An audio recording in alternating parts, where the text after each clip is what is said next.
The AICMP program is an administrative intensive case monitoring program.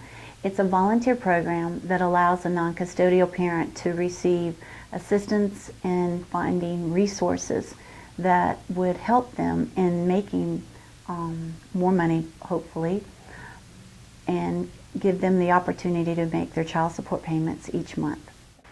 During the initial interview, I see an individual walk in with their head down, hardly any expression on their face, and going through the motion.